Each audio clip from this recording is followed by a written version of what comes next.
Hello my lovely students, today we are going to look at only two English and Luganda words that can mean to prepare.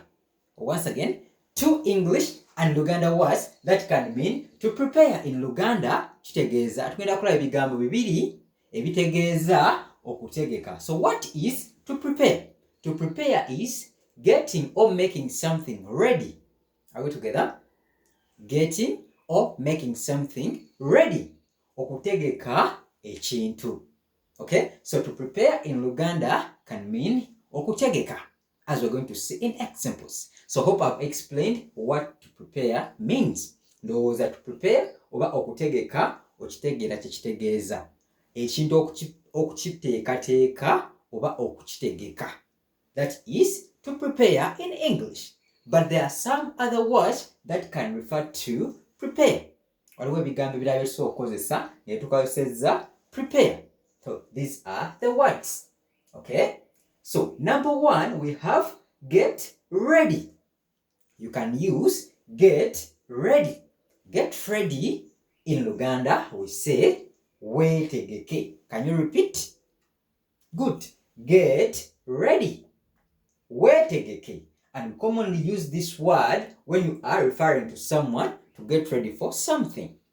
Okay? Omuntu nga oyagala yeeteeketeeke oba yeetegekere ekintu, you can use get ready. WEEtegeke.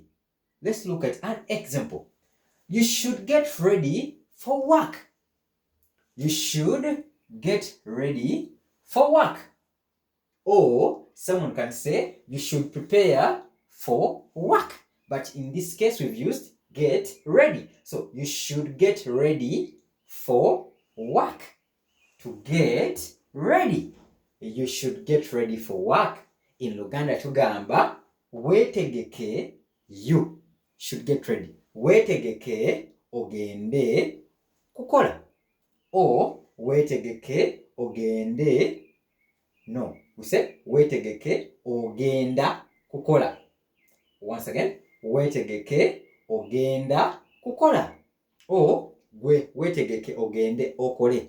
That's what I wanted to say. But you can say WEEtegeke ogenda kukola. Okay? Beautiful. Number two, you can say organize. Organize. Are we together? So organize can also mean to prepare. An example, he organized the party. And which tense is this when I say organized? So organized can change to organized. This means past tense. Oba oyogera ku ebyo ebyayita. Organize efuuka organized mu kiseera ekiyiseewo emabega. For example, he organized the party. Kitegeeza ye yategese omukolo. Omukolo gwawedde. That's why we've used organized. Yategese omukolo, which means gwayiseeko. Okay? So, yategese omukolo. He organized the party. For beginner level, you can say ye because of he. Ye yategese omukolo. But for intermediate, you use yategese because ya refers to he. So, yategese omukolo. He organized the party. Are we together? Good. So, those are the two sentences, or those are the two words that we can use to mean to prepare, or get ready, or organize. Are we together? So, trials or your exercise, we're going to make two more sentences using these words, get ready and organized. Hope you've learned something. Okay, thanks very much for watching and loving my videos. That is it for today. Bye bye. WEEtegeke.